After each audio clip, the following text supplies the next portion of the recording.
Hello everyone, Rika here, and welcome back to Gone Home. Now today, we're gonna be inspecting that creepy, library slash study, whatever, that we left off last time. With the curtains that scared me, because, well dang it, curtains are creepy! Okay? I shouldn't have to defend myself here. Anyway. So, I don't know how long I'll go with this. I'm gonna try to get some stuff accomplished. Try to get a little more plot done. What's this? Samantha, please give this to your mother. Janice, thank you for having Danny over to your new home. He has missed having his friend Samantha in the neighborhood very much. Danny asked if he could lend Samantha his Nintendo Street Fighter tape, and I gave him my permission. He needs to spend less time with those games anyway. No hurry returning it. Let Samantha know that she is welcome back to our house to visit anytime. Sincerely, Mary Schultz. When you live in one place your whole life, your next door neighbor is kind of like your default friend. And Daniel only got weirder over the years. So moving away has been a good excuse to, not see him anymore. But he did always have the good Nintendo games. Maybe I'll give him a call. Alright, so it looks like there's more of these books. Or wait, wasn't the last one the Accidental Pariah or something like that? So, I guess he had another book, and it looks like it didn't do very well either. Well, I guess that's everything in... Oh, wait, what's this? Oh yeah, there's the other one, the Accidental Pariah. So, yeah. Obviously, his JFK books aren't very good. No offense, Dad. Minibar.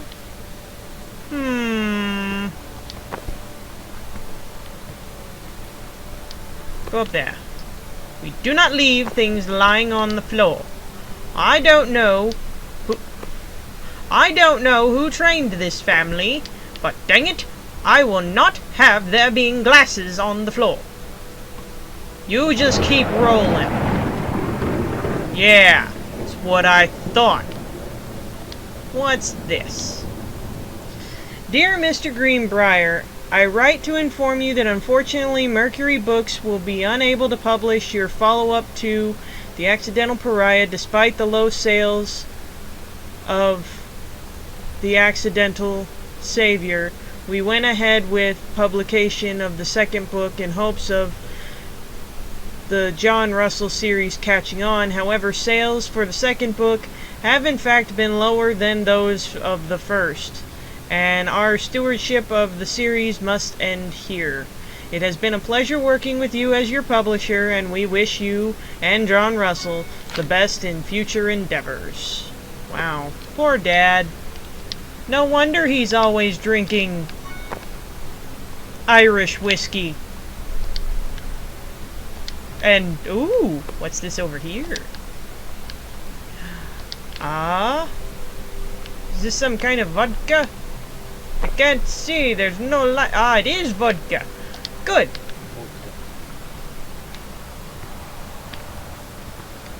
Well, at least he has his priorities straight. Whiskey and vodka first, then his family. I'm sorry, that's bad. Play some tunes.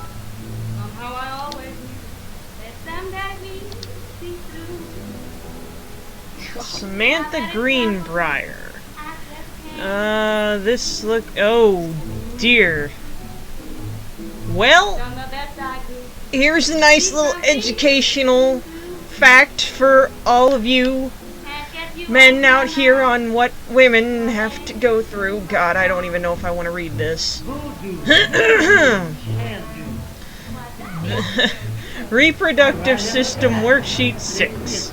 The Menstrual Cycle. A novella. The early morning of September 1st, 1939, Essa Glatz stares out the window of the train as it travels from Vienna back to her village in Wellum in Poland. As the train rumbles along and the sun rises over the countryside, she can only think of her dear Borislav, the boy she is engaged to wed. Meanwhile, deep within her guts, an ovum starts to develop. Essa's train approaches its destination, her heart something. I can't even tell what that word is. Oh, her heart races. Okay, there we go, we figured it out. The lining of the uterus is getting thick and soft. As Essa steps off the train, her eyes dart quickly across the gathered crowd. Then, there! Her dear Boris! She still in his baker's smock. He must have dropped his early morning duties at his father's shop to come meet her. Her heart skips a beat, and the ovary releases the ovum. It travels through the fallopian tube. Over the wheezing of the steam engines, a deep hum grows. It's coming from the sky. Dark shadows pass over the station. A whistling sound. Essa, her thoughts only a second faster than the bombs, reaching out towards her dear Boris across the crowd. Their eyes lock at the moment, and the moment freezes. The flash and smoke envelop him almost instantly. In the assault by the German forces, almost 75% of the people in her hometown are killed. The rest, including Essa, and for a time,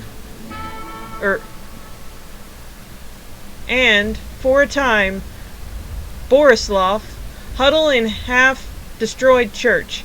He is blind, his legs are missing, bandaged with a torn bedsheet. Essa's egg will not be meeting a sperm. It dissolves. After about 2 weeks, Boris loses his grip on life. Essa has given up her rations to keep Boris alive, but in the end, nothing can save him, since the lining of the uterus is not needed for a pregnancy. It comes through the vagina. Essa vows to survive. She sets off to join the Polish resistance as a daring spy and saboteur. Another ovum starts to develop in one of the ovaries, and the process begins again. It's incredible how the female body knows how to prepare for pregnancy. Wow! I'm starting to wonder about my sister. And just at the bottom of the paper says, "See me," in red marker. That's a good one. Okay, so, world history. Looks like that's what else she was studying. Can't get the paper. Dang it, Sam, quit leaving your pencils on the floor. Okay. Oh, cool. She's got a cool little folder there. And she really likes this Dr. Jitters stuff. Alrighty. Turn off the light. Can I grab the pen?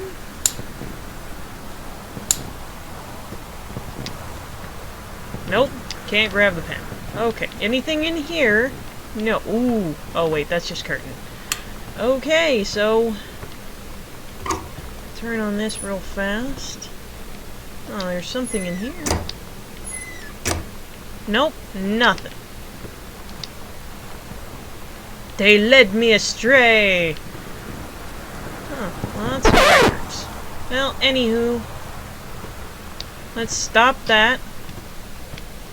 And we'll turn off the light and head out the door.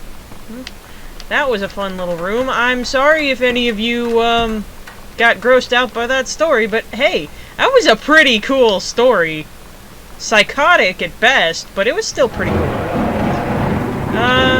Katie, please tell Mom and Dad sorry about the stuff that's missing. Sam. What stuff is missing? It's a die. Roll it. I got a 2. See what I get on the other one. Roll it. I got a 2. These dice are loaded. Coupons. Hey, more soft face. My favorite tissue. What's this? Lip balm. Lip stuff. Cherry stone. Right? Or maybe that's cherry scone. I don't know. It's something. There's a paper in here.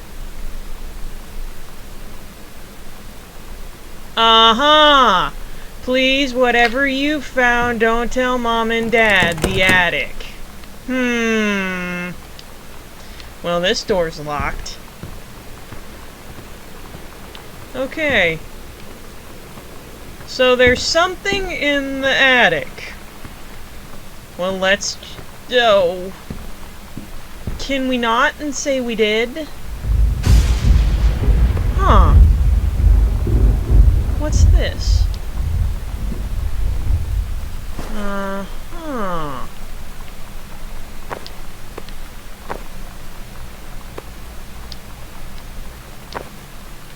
Well, put that there.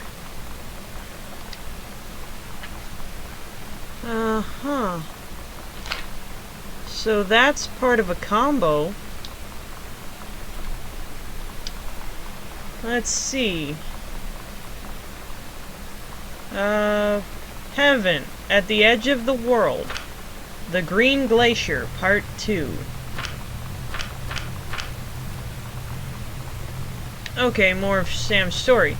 Allegra and her scouting party peered down warily through the dense canopy of the rustling leaves from their perch high in the forest branches. Mere feet away, sunlight shone brightly off the inner ice walls of the glacial basin in which the forest grew. It was a strange sight indeed, such lushness juxtaposed with the frigid ice formations. Allegra leapt forward without hesitation. Bounding through the high branches, the first mate had been captured by the Green Glacier's Amazonian tribe. His life hung in the balance. "We have to hurry!" Allegra's party followed behind, moving quietly as a breeze through the greenery. Allegra landed in the clearing and shouted, "Stop!"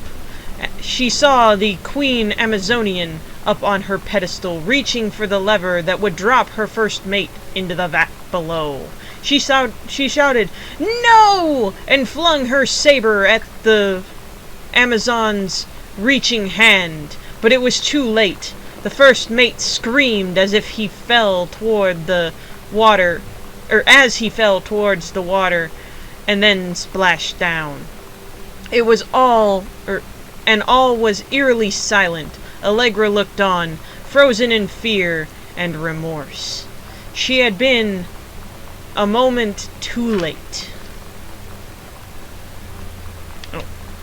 But then, from the vat, something began to emerge. A head of dark brown hair, just like the first mate's, and then the shoulders and the sleeves of his coat, soaking wet. But as the figure stood and the water poured down, Allegra saw that the first mate had changed. He was no longer a man at all. In fact, what looked back at her were the eyes and the face and the hair and hands and body of a woman. Still in the first mate's clothes. Still the first mate, she spoke in a soft, clear voice. "Captain?" The Amazonian queen said, "She is one of us now. She is ours." Allegra drew her magical flintlock pistols from her belt, and her crew readied their swords. Allegra glared into the queen's eyes and said, That's the love of my life. You can't have her. Well, Sam is quite the writer there. I mean, that's an interesting thing. Alright, so that door's locked. The other door over there is locked. Which means I need to go upstairs. And yes, I'm stalling, because I don't want to go upstairs. I don't like the upstairs. It looks scary. Alright. Here we go. Nothing. Nothing. Another one of these playing cards from Japan. What's this? Controlled burn scheduled for Boone County. Oh. So, they're doing one of those things that they do in the forest to get rid of stuff that could cause a real forest fire. Anyway. Plumes of smoke will rise above the northeastern region of Boone County over the better part of the next week. As part of the Forestry Service run controlled burns of overgrown sections of the Flintlock National Forest. Forestry crews have been preparing the area for months. The burn operation will take place between 8 a.m. and 5 p.m. on Monday, Tuesday, and Wednesday. And possibly into Thursday, depending on speed of progress according to the Forestry Service. In addition to removing the dead overgrown vegetation that can lead to wildfires in drier months, the operation will serve as a valuable training tool for the forestry and firefighting personnel involved, said senior conservationist Janice Greenbrier. Smoke will likely linger into the area through the weekend. So, I guess Mom's handling that. Good to know. Anything over here? No. Alright. Light, please.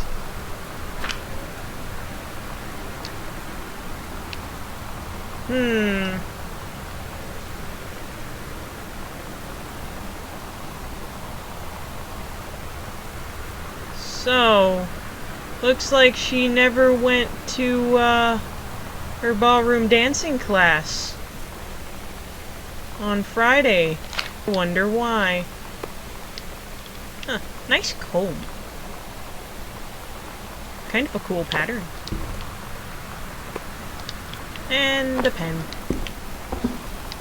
Anything in here besides pens? Ooh.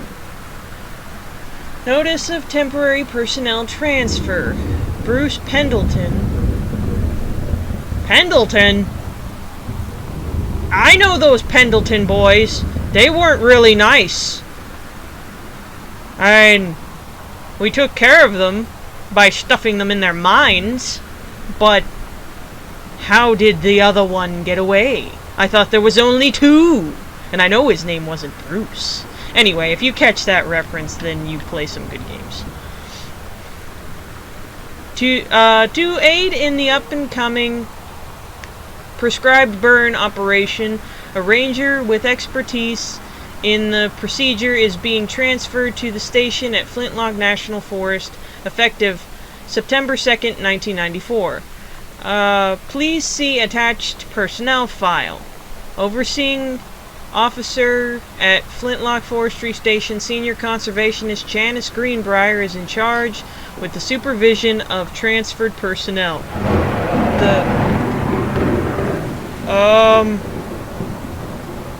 Did anybody else notice that that was flickering next to the page?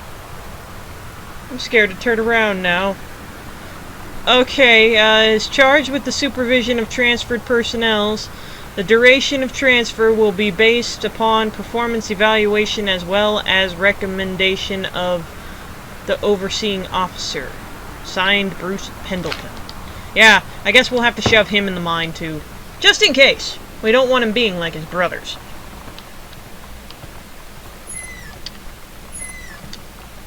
Ooh. A cassette tape that's missing. For Sam. Oh, interesting. It's weird hanging out with girls. Daniel was around ever since I was little, and other girls? I don't know. But being around Lonnie is like instantly just right. I gave her the grand Psycho House tour and took my revenge on Super Nintendo. And it was like, I don't know, I finally found someone I feel normal around. I drove her home and she gave me this tape and said, "You have got to listen to this." I haven't stopped playing it since. Alright, so, first off, offensive dad, or mom, whoever, I don't leave the lights on. 'Kay? I turn them off, and I shut all the doors. So, yeah. And it looks like Daniel wants his game back. Which I can understand. Street Fighter was an okay game. Wasn't my favorite fighting game by any means, but it was cool. To whom it may concern, I, Samantha Greenbriar, am 17 years old, and am therefore an independent, fully functional human being. The fact that you still forbid me from going into the city on my own is frankly absurd.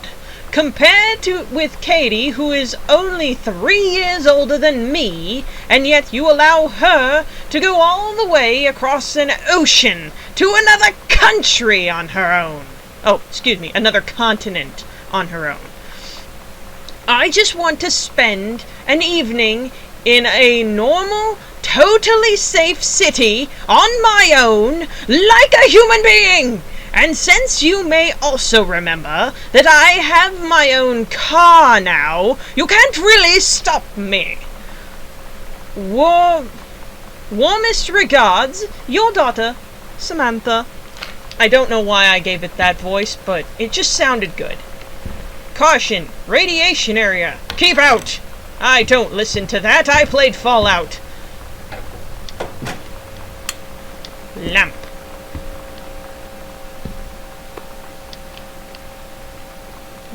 There's another 3-ring binder. Nothing important. Ooh. A cassette. Insert tape. We're so cool, yeah, yeah. Yeah, we're so cool. We're so cool, yeah, yeah. Fuck you too, push more. Okay. That sounds like another one of those really bad, girly bands she listens to. No offense to girl bands out there. I like a lot of you, but those ones... It's probably just the production quality is probably the problem. You know, they're a garage band, they're making their own tapes. This is before, you know, the technology was really there for getting that really good sound to... Huh. Chun-Li's moves. Nice. What's this? Adventurous the Cat returns. I don't remember that being a video game, but then again, I didn't play a whole lot of the older Nintendos. We had one. I think we had a NES and a SNES, but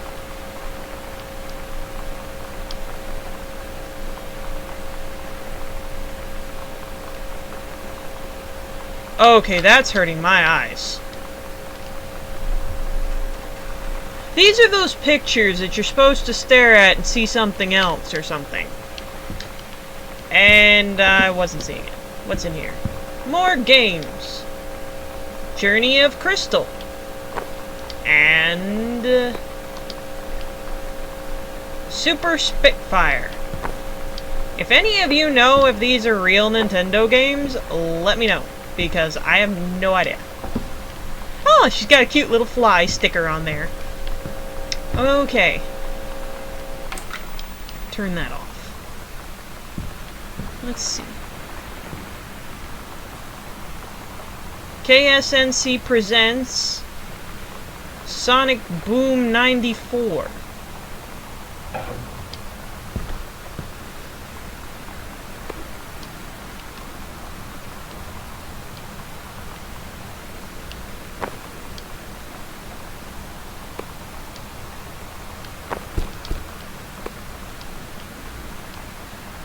Uh-huh.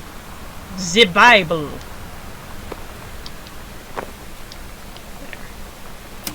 Oh, I guess we should shed some light on the subject.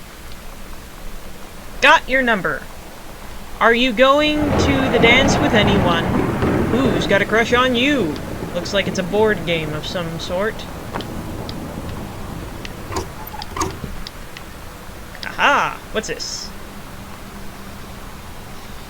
The King's Labyrinth, Chapter 2, Fraying Threads. Captain Allegra, still in her flowing skirt and sturdy jerkin, descended the single shining thread into the lower cavern of the labyrinth. She and the first mate, on their own now, grew closer to their goal, the throne room of the dead immortal king of the island. The first mate slid down the line onto the stone floor. She swept chalky bone dust from the front of her canvas trousers and looked up at Allegra. The silken thread, nigh unbreakable thanks to the enchanted moss that inhabit the island, trailed behind, leading their way back to the entrance. From further into the labyrinth, a moaning began to echo. The moaning grew louder and clearer. It turned into words from some ancient language they could not understand. The king's cursed voice. The hairs on Captain Allegra's arm stood on end. She looked back at the first mate, whose eyes remained locked on the blackness of the passage for a moment too long before noticing the captain's gaze. The first mate nodded silently ahead. Yeah. Following the king's ghostly song deeper and deeper into the labyrinth, they came upon a rocky gap, spilling forth otherworldly blue light. The basin of the dead king's throne room lay below, skeletal in rotted robes. The king was hunched over the blue orb topping his royal scepter. Shadows of his bony fingers danced on the walls like ghouls. As he sang, wailing souls flowed in one by one through the cracks in the cave walls. Pulled into the orb, causing it to glow brighter and brighter. Behind the king, a long staircase hewn from rock led down into the chamber from the passage at the top. Allegra said, "We have the advantage in numbers. I will draw his attention, and then you..." But the first mate interrupted. "No, I am smaller and quicker, and you know of the dealing with mystical energies like these. I will circle to the other side and get the king's attention, and lead him on a merry chase." She held up the silk line, all traced by this invincible thread. "Of course," Allegra said. "It is a good plan, but perhaps we should go together." The first mate shook her head. "You know this is our best chance. Don't be afraid for me." They grasped hands and exchanged 3 tight squeezes, their palms growing warm. The first mate tied the shining thread to the belt of her trousers, gave a quick salute and wink, and dashed off. Allegra waited, staring vigilantly across at the top of the stairs where the first mate was to appear. The king continued his, "Wait, No! No! The singing stopped. The king turned and began to walk up the stairs. Allegra wanted to call out, to do anything to stop the first mate from running head first into danger. She tried tugging on the line to signal her. No use. The king was nearly at the top of the stairs when the first mate burst through the passageway.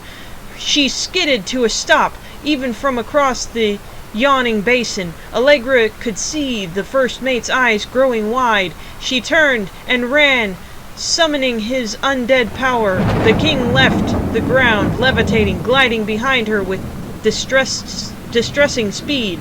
From the dark passage, much too far away, Allegra heard her first mate scream. She was already running toward the sound. The line in Allegra's hand went taut, then shuddered.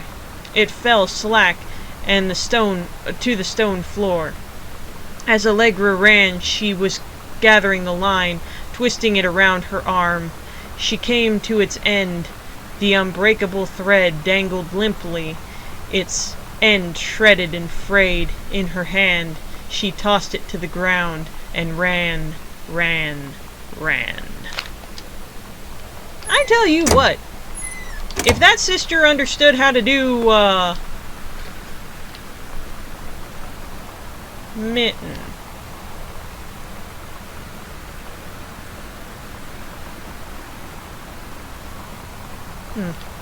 Anyway, if that sister understood how to do the quotations, that would be a very good story, because it gets confusing because she didn't space in between the different quotations. S is for special, A is for adorable, M is for merry, A is for affectionate, N is for nice, T is for thoughtful, H is for honest, and A is for admirable. Well, isn't that cute? Alright, so we'll continue exploring Sam's room in the next episode, so I will see you guys in the next one. Rika signing out.